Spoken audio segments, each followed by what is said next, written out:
friends, and welcome to another episode of the IT Business Podcast, the show for IT professionals and managed service providers where we help you run your business better, smarter, and faster. Yes, this is an odd time. Most of you are used to seeing me Wednesdays at 8 p.m. Eastern, but I told you guys it is conference season. It is upon us, and so there are going to be times where I will be out at a conference, and if I'm not recording podcast, well, I've got to find a time and a way to update you as to what happened there. That's what this episode is. We're doing a special, it's a crossover style recap. I'm teaming up with my good friend Eric Anthony over at All Things MSP. He went to Right of Boom, which I did not make it, so I'm going to get his feedback on that. I myself was attending the IT/MSP Expo. I'm going to have Nick, and his name is spelled wrong in the graphic there. Nick Wolf from Cork Cyber is going to be joining me a little bit later, and we'll talk about that as well. These are both two of the larger conferences that kicked off the start of the year. And let's see, this week, because it's Sunday, I will be in Orlando for Channel Pro Defend. And then in 2 weeks or 3 weeks, I'll be in Orlando for Zero Trust World. I will be doing interviews at both of those, so they won't necessarily need a recap because you'll have interviews directly from the floor of those conferences. So we're going to break down today kind of what we saw, what we learned, see if there's any tips to help you guys grow your MSP in 2026. And let's go ahead and get started. So let me bring up my friend Eric Anthony from All Things MSP. Eric, how are you? I'm doing well, sir. How are you? I am good. So, wow, you got the lighting really going there in the background. So that looks like Halloween lighting. Well, I mean, yes and no. I mean, I can change it, although I sat down at my desk here without my phone, so I actually can't, pull up the app and change the colors on the fly here. But, hey, we'll go with Halloween theme for tonight. It's actually just supposed to be a warm color. Okay, gotcha. Mine is bright because I gotta get this to be seen on the camera. So, but it highlights the beard very well. Thank you. Very well. All right. So you were at Right of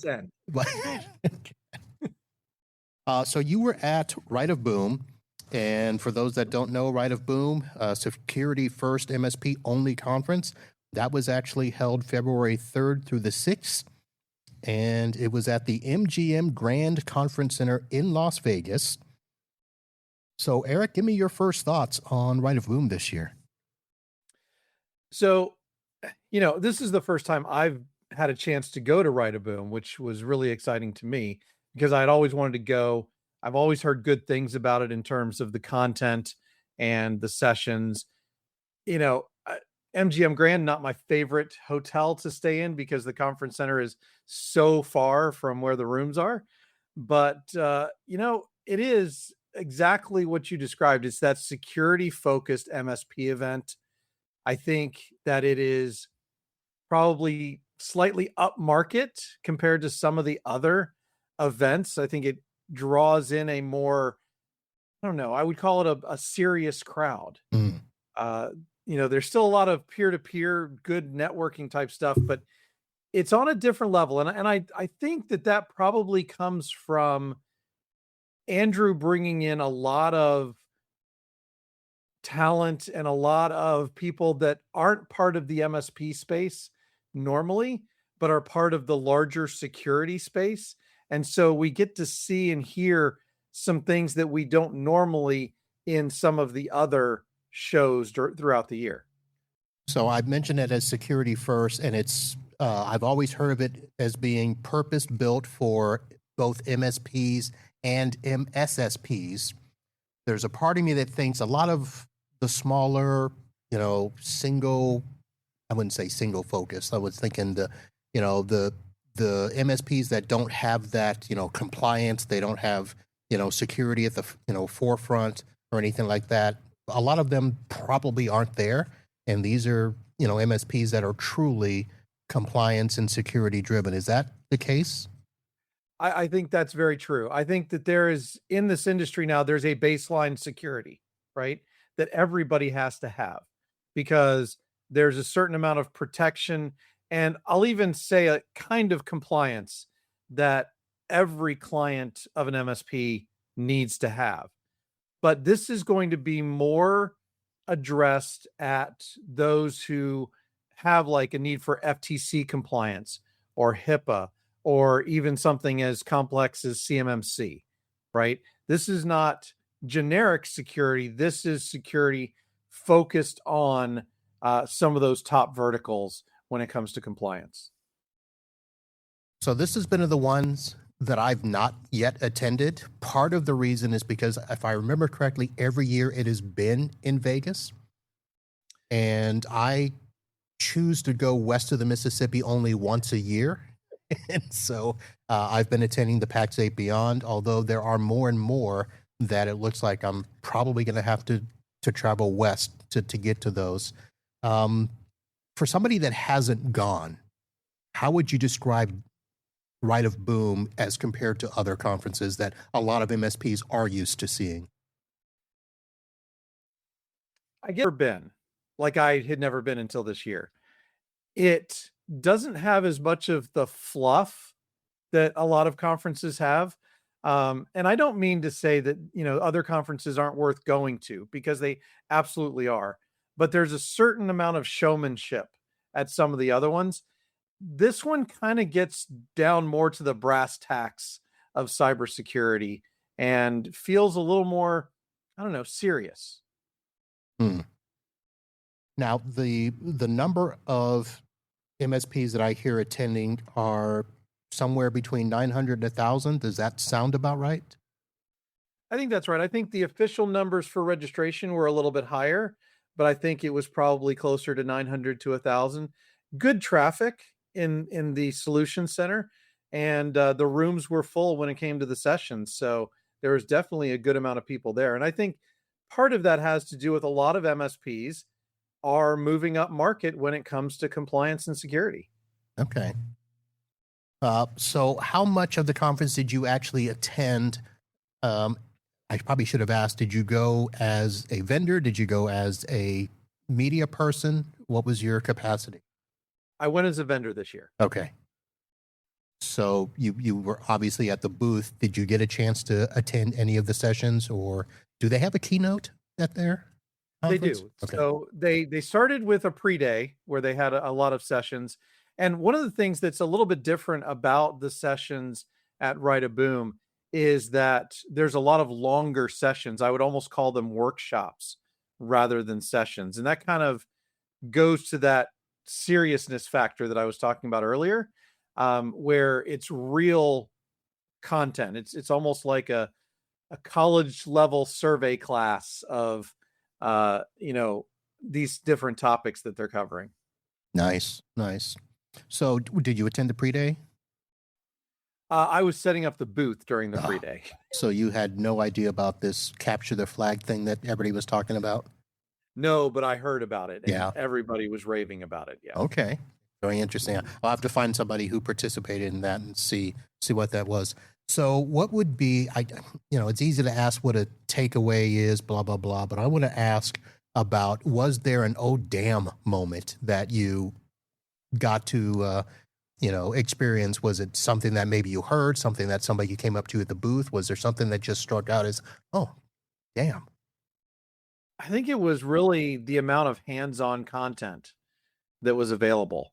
I know that one of the main sessions was Kyle from Huntress, and there was just a lot of great information. Obviously, Kyle, a great resource when it comes to sharing information and stuff like that. My oh damn moment, I don't know. It's Vegas, so there were some oh damn moments that I can't share, right? Okay. Well, you can. This show's not censored. Yeah, but what happens in Vegas stays in Vegas. Gotcha. Especially when it might be covered by HIPAA compliance. But wow. I mean, for me personally, it was probably the 66th floor of the Resort World at that's the Hilton property, the new one there in Vegas. But as far as from the conference, there's so much. I think the capture the flag and everybody talk and how, really eye-opening that was for them was part of it. Okay. All right. Well, Eric, I'm going to do this. I'm going to put you back in the green room. I'm going to switch over and chat with Nick for a little bit here, and then we'll come back and talk about some of the other stuff of the conference, including a swag discussion. So we'll see you in just a minute or so. All right. Thank you, sir. Okay. So before I bring Nick on, I do want to clarify that Nick actually wasn't at the MSP Expo. One of his buddies was manning their booth there. So I got to experience that without Nick. For those that don't know, the MSP conference, it's actually part of a larger umbrella called the Tech Super Show. And there's the IT Expo, there's the MSP Expo, there was an AI generative thing, there's a whole bunch of them. There's like 6 or 7 conferences under this umbrella. So a lot of you may not have heard about this conference in the past. I have gone, and I know I've talked about it, but for some reason, people still hadn't heard about it. It is one of the larger conferences that happens here in Fort Lauderdale. It is at our convention center.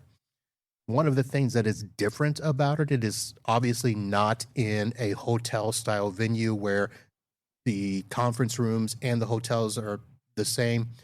You've got to either walk from across the street at one of the other properties, Renaissance, Hilton, Embassy Suites or whatever, to get to the convention center. There is a hotel that they built right next to the conference center. It's called the Omni. And let's just say I doubt many people stayed there because the discounted ticket was $420 for a standard room.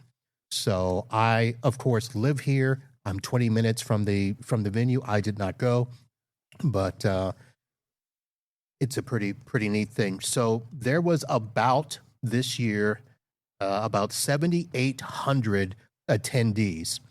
And I know that when I talked to the vendors there, they didn't feel like 7,800 was there. Part of the reason is the convention center has a newly built wing. So everything for the conference, including the ballroom and all of the education rooms, were separate from the old place, which is where the vendors were. So I have a feeling that a lot of people did not walk from the educational area over to the vendor hall, which was disappointing because, like I said, it is a very big conference, and there were actually a lot of people that were there for the very first time who had never heard of the term MSP. And I'll talk a little bit about that either probably in a later show or later here. But let's go ahead and get Nick up here from Cork, Inc., the Cyber Warranty Corporation. Nick, how are you? Hey, doing good. So, Nick, let me ask you, because I've seen a few vendors in the past, and they're usually vendors that are local, out of Miami. Kaseya is a big, thing there. Some of the other Florida companies travel over here. Lion Guard sent some people over. What was it that made Cork decide to get a booth down here? Yeah, great question. So we actually quadrupled our marketing budget for 2026. So we have 4 times the amount of money. So we're going to be going to a lot more events this year in particular. January is sort of a wash, right? There's no real big event or nothing really happens in January. So that freed us up to go to 2 to 3 events in February. So we came out swinging at the Ride of Boom conference. My CEO and CRO was there. And then shortly after that, we sent some of our sales team members over to the MSP Expo. And we're not slowing down, right? We got Threat Lockers, Zero Trust World just around the corner. Yep. So we're coming out swinging here. This is our first time attending this event. No regrets so far. I would say we're probably going to be going back next year as well. So I was going to ask, I assume that because it was your first time attending, that's why you did not go, because you wanted to just let some rookie, figure out the new space. Look, I love attending events. It doesn't matter if they're, multi-thousand events like Pax8 Beyond or smaller events like your ASCII events, right? I'll attend an MSP event of all shapes and sizes. The reason why I didn't attend that week is because it was my wife's birthday, and yeah. Okay. Yeah. All right. Family matters. Yeah. We'll give you a pass. We'll give you a pass. Yep. So what feedback have you heard from the people that were there? Yeah. So Lewis and Francis on my team were there, and the first thing that caught their eye was this isn't just an MSP show. There's like 8 other shows happening right now. So when they were walking around the lobby, hey, you're a telco guy, you're a break fix guy, you're an AI guy, you're an MSP guy. And rest assured, there was definitely MSPs there, but you had to find them, right? Because you could be speaking to one guy that just deals with teleco or VoIP or AI work. So finding the MSPs was a little bit of the challenge, but there was definitely MSPs in the expo hall. I was seeing the demos coming through on our calendar from the guys that were booking at the show, and it was MSPs of all shapes and sizes. Some had 500 or 600 endpoints. Some had 4,000 or 5,000 endpoints. So it was a good diversity of size of MSPs. Most of them being local. A lot of Tampa, Miami, Orlando MSPs I saw, stopping by the booth and booking demos. Yeah. So as a vendor, one of the things that I've gotten feedback on is, yes, they attend and don't realize that it's a multifaceted conference. They're used to focusing on just the MSPs, but yet they're getting all of these people that are either just IT professionals, their local system admins, of course, your telco and your other vendors. But I think what's interesting that nobody's really talked about, and I'm going to figure out a way to talk about it more, is that there are more managed services type things going on in the tech space that we are not seeing in the managed services space as we know it. Are you finding that to be true? Yes, I'm absolutely finding that to be true. If I had $1 for every time I was on the phone with an MSP that said, I'm not like your other MSPs. I'm not like a traditional MSP. I do this, I do that. Like I focus on pen testing. I focus on AI. Like the term MSP is so broad and it casts a very wide net. That is true. That is true. I do want to acknowledge Corey, who I don't think I saw Sonic Wall there, but trying to get me to travel west of the Mississippi. I will be traveling west of the Mississippi. I just can't do it every month. So interesting.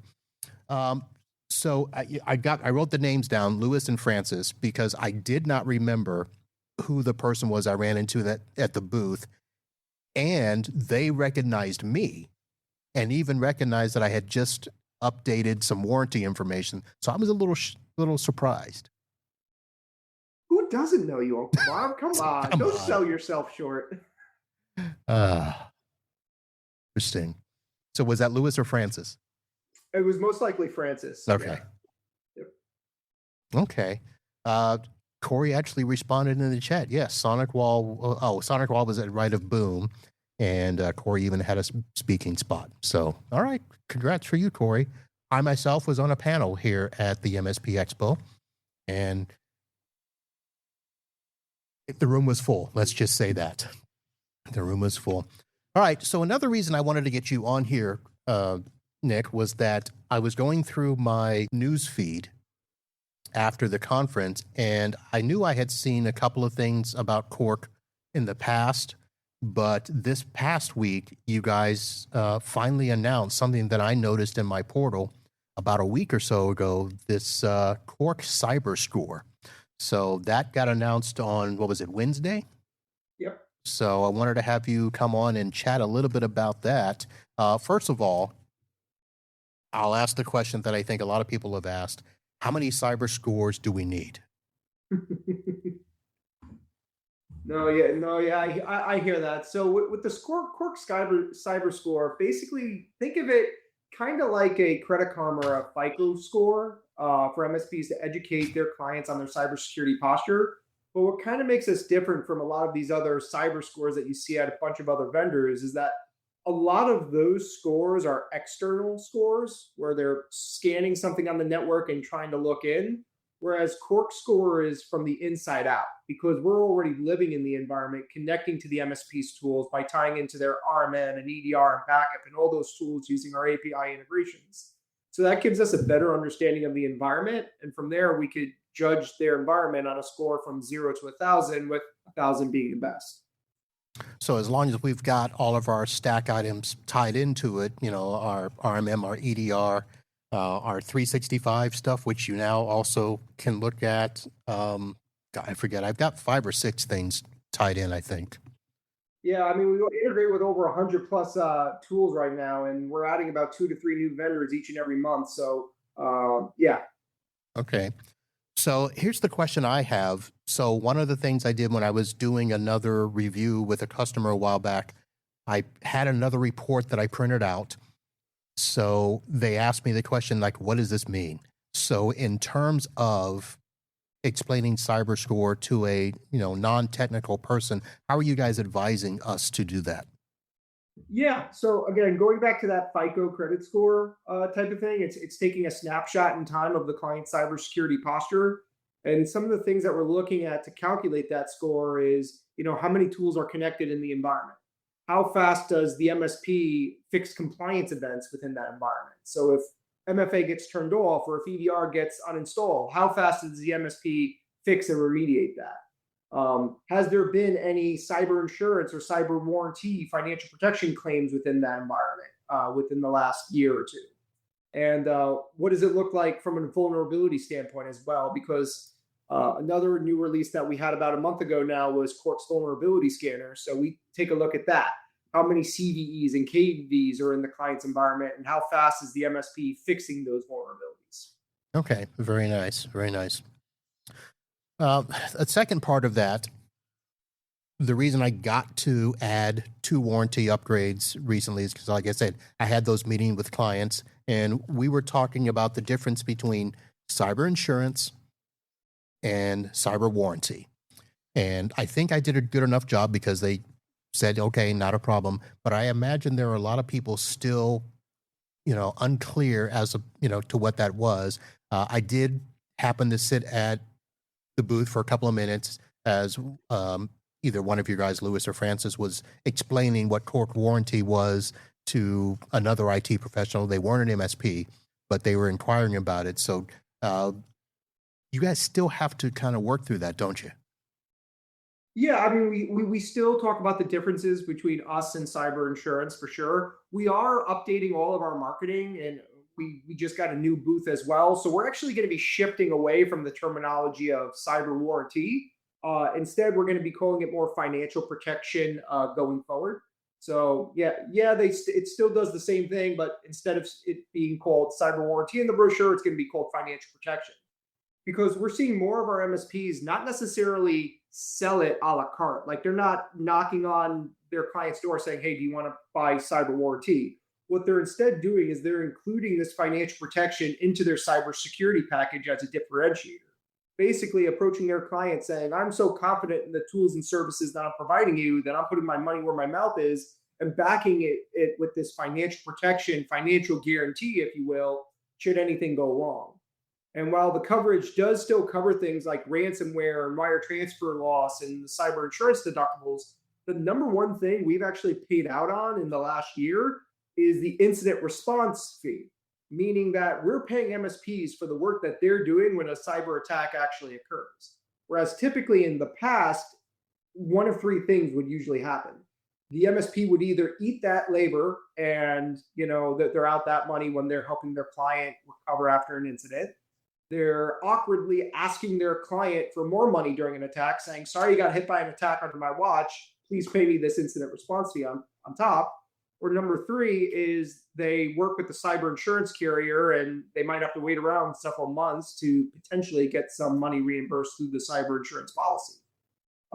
Luckily, our financial protection is instantly paying out the MSP for their work, even if it's only an hour or 2 worth of their time because they're resetting a password, resetting an MFA token because of some sort of phishing attack. Right. Yeah. So let me ask just last question before we get ready to bring Eric back. Just warning, Eric, be ready. The incident response. So I've not had to deal with that. Well, let me rephrase that. I have, but it was a one-time thing, and that is a bigger story that I'll be talking about later because there was some attorneys involved with that one. But for the most part, I've not had to deal with, an incident happening where we had to worry about that. I imagine that has probably been the hardest thing for MSPs to deal with is Something happens, the client says, you were supposed to protect us, we're not paying you to fix it. But that has got to be one of the biggest things, because most clients don't want to pay for that upfront as part of their monthly agreement, where, look, you pay us this, and then that way we'll take care of everything, whether it happens or not. Most of the time we're like, well, okay, we won't charge as much. We'll just wait and, to see what happens. So you say that is your number one payout, is the incident response. Incident response, because again, the financial protection is now baked into the MSP's agreement. So it's sitting right there next to RMM and EDR and backup and all the other services that the MSP provide. Now, if a client does suffer an attack, the MSP knows that there's money waiting for them should they need to remediate and be that janitor cleaning up the mess after the attack. Okay. And obviously there's money available for the wire transfer recovery and to pay off the cyber insurance deductible. But the number one thing we've been paying out on our claims, and we haven't had to deny a claim in the last 3 years, we paid out 100% so far. Incident response has been the front runner. All right. Paying the MSP for their time and their labor so they're not eating any costs. All right, good, because that's the way I explained it to my people. I said, look. And you closed the deal, right? I did, because I said, look, if something happens, that's what this is going to pay for. So you're not going to have to come out of pocket. And then whatever you do, above that, your insurance will cover, because all of this is taking care of that. So very nice. Good deal. All right. Key takeaway again, Marvin, not cyber warranty anymore. Financial protection. That's what we want to lead with. Well, it's still warranty now as of this taping. So yes. we'll have to come back when you guys make the formal change. So, all right, let me bring Eric back, and let's go ahead and talk about some other stuff that is going on. First off, let me get swag out of the way. And, Nick, I will give you guys a little honorable mention. Your car was a big hit there at the conference, and you also have an updated hat. I have the one that says Cork Cyber across the top now. You got all the cool stuff. I don't even have the Hot Wheel new hat yet. I'm going to have to steal it from my own booth at Brett Locker in a couple weeks. Yeah. It was funny because I actually did not do my swag run on the first day like I normally do. I did not go until day 3, so there was a lot of places that did not have any swag. Lion Guard. They were out. Rev.io. They were out.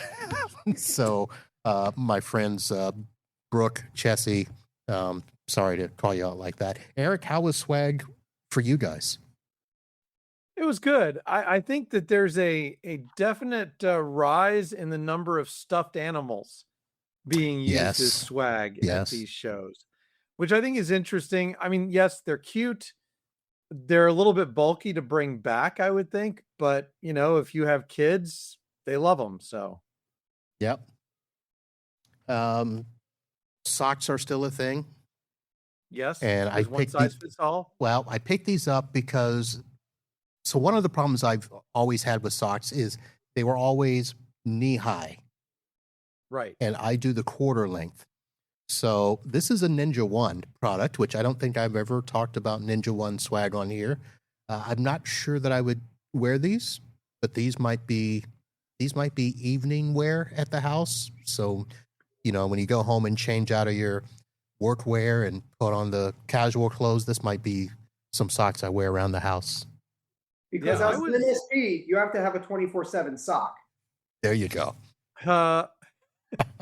I was very pleased when GTIA started handing out both the long socks and the short socks at their shows. Okay. I don't think I've got a pair of short socks from them. I have the long socks. You have to look next time. I will. So I will say this. There were 2 pieces of swag. I'm going to just call them interesting because they're not swag that I would typically call as swag, but they were interesting. The first is from a company called Axion Communications, and this is the bus that is part of a kit, which that is a microphone. And the kit actually comes with 2 microphones. This is a portable karaoke kit. and you have to charge it and everything. I've not played with it, but the microphones work and the speaker works. I just don't know how you feed in the karaoke music. I'm assuming you either use what comes with it, or you can go to a place like karaokemusic.com and purchase the instrumental versions and do that. But that was a very interesting gift. A little bulky, but something my nephew might like. I think somebody needs to tell Ken Patterson about that for them to give away a Totals booth. Really? Well, because he's so into karaoke. Yeah, but is that what you call it at 1 a.m.? Is that what they're doing? He's just getting started. That's true. That's true. The other item that I want to bring up, this is a vendor that I saw. First of all, let me say, Cork, you guys had a very good spot in the vendor hall. You were kind of in the middle. You weren't in the front. You were in the back, but it was still in a place where a lot of people would eventually get to you. So there was this company that was what I call dead man's row. So literally, that last row, and the way that the convention center is set up, most of the time when you're in a vendor hall, the last row is against the wall. But in this case, no, there was no wall. So there was the row, and then there was maybe 100 more extra feet of empty vendor hall stuff. There's no food there. There's no drinks. And it's just kind of like people get to the last row, usually turn around and stuff. So there was a lady I met there named Monica. And she is with a sustainable electronics company. It's actually one of three. It's also called Early Recyclers or Early Upgraders or something like that. This was their swag. And it's going to be hard to see and hard to describe. But they have a device where you can put in, it's not this, by the way. This is a replica, tiny version of, but they have a huge machine. It looks like a 3D printer, the size of it. But actually what you do is you put in something like a phone, a tablet, a laptop, and you can drill into the device to kill the hard drive, kill the media circuits and all of that. And that is what this company does. They 3D printed these boxes to look like their device. And obviously there's no circuit board or anything like that. But at first I'm like, well, that doesn't look like anything. But I thought the fact that they 3D printed it was one thing. And the fact that I think she was so happy that somebody came to her booth beyond Dead Man's Row that I so wanted to give a shout out. Again, her name is Monica, and I'm going to put a link to her stuff in the notes. If you are somebody that, deals with corporate-owned devices and you guys do a refresh and you've got 100 phones or whatever, listen, have some other company do it, and this would be a company to do it. So that's interesting. Listen. This falls in the category of what am I going to do with this? But that's how swag is sometimes. There were a lot on of the shelf back there, Marv. But you can't see it. We'll see. Part of the mystery. Yes. But there was a lot of swag. So a lot of, you mentioned that there was a lot of animals. There's a lot of food at the MSP Expo. A lot of mints, a lot of chocolates, a lot of was somebody doing pizza? I don't know, but it was one of those things. I'm like, guys, food is not swag. It's not like the bourbon bottles that you can take afterwards or anything like that. But there was a lot of that. And then, of course, Kaseya had an air tag, and Ionos has the power bank, which I had mentioned that you don't see a lot of power banks at shows anymore. And this one's a 4,000 milliamp, so it's not a, teensy weensy one. So that's still good. That was it. Swag was all right. Typical pins, shirts, all that stuff. Anything good out? I need to prepare next time and gather some swag and bring it back the next time you have me on. Well, I was going to say, did you grab swag? Because I imagine you don't, since you were at the booth. Well, and I was doing 5 days from a carry-on. So there was just no room to bring anything back. Oh, look, I woke up Corey. Did somebody say bourbon? All right. For me, when I do my swag runs, it's all about charging cables. My house, my lifestyle devours charging cables. I have them in the car. My wife steals one. My sister steals them. So like, I always need to get an extra 5 or 10 charging cables when I go to an event. You know, can I say, yes, I can say this. So I'm kind of down on charging cables. That was another big thing for me where I wanted to see charging cables because, again, that's something that kind of died off. And there were 2 cables at this year's event that were long. That's what I want. I want longer cables. I don't want those short 3-inch, where, the 4 fingers come out. They don't do anything. I wanted a long, so there were 2. The problem I've had is a lot of them break too easily, I might add. So I've been downgrading the cable swag. But there's one that has been in my car now since IT Nation. I'm going to try to get them on the show because they have a heavy duty power cord. I like it. But not a regular vendor, not one that, falls in the first thought of what you would think of when it comes to MSP vendors. So. Yeah, the one that I got on my desk right now, I think is a Barracuda one. Oh, I think I just threw that one out. Is that the one where it's got the little thing in the middle and it's supposed to click in? I got a couple of them. What I like about theirs is they also have the Apple Watch charger too. So like everything could get connected in here. Yep, that's good. This is a good one to have. So both of you think about swags. Make more heavy duty cables. They'll go like wildfire. That and the screwdriver sets, those are going away. Yeah, I haven't seen those recently. I still have mine from, I think, Storage Craft back in the day. Made a bunch of those. I use it all the time. I was looking for one. I didn't bring it over here because I didn't think I'd talk about it.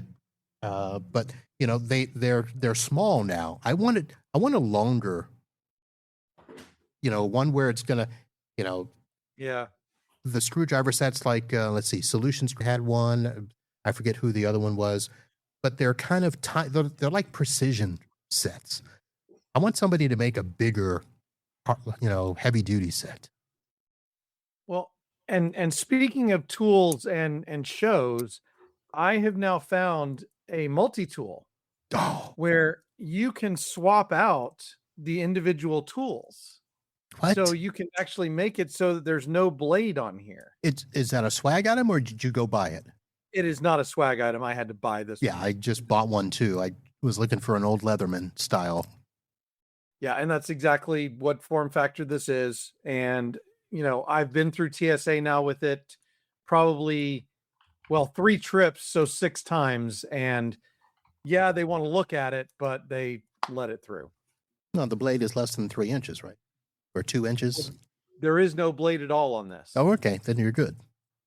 It has a hooked one, so opening boxes, it's great at. Nice. So what you're saying is coming soon at Ignite's booth is going to be multi-tools, right? Probably not, because I think this is still only available, to purchase one off. And it would be, I think by the time I bought the base tool and the additional pieces to replace the blade and put some other tools in that I wanted, it probably got me to about $120, $130. Ooh. Yeah, you'd have to go to that would be a exchange type swag item, right? There you go. There you go. Here I am pimping. If you're in my boardroom, then we could talk. Yes. All right. Well, guys, thank you very much. We went a little longer because get talking swag, and this is what we do. I did want to make sure I give some shout outs to the people I did see there. So Dory Spade, Corey Kirkendall, Brooke Lee, Lynn Williams, Brandon Taylor, Brian Doty, Jared Kashner. The Tuttles were there, both Jesse and Reese. People who were not there that I was supposed to see, well, they may have been there, but Brian and Lisa Johnson, where were you? What's up with that? So that is going to do it for this show. Thank you very much to Eric Anthony from All Things MSP and Nick Wolf from Cork. And hopefully we gave you guys a little bit of information you can use when thinking about your next conference. Make sure that you are subscribed to Uncle Marv's IT Business Podcast. Go to the website and sign up so that you don't miss any upcoming episodes or live recaps. Share this with a friend. You can find links for Eric and Nick in the show notes. Thanks for hanging with us and for supporting the show. We'll see you soon. And until then, holla.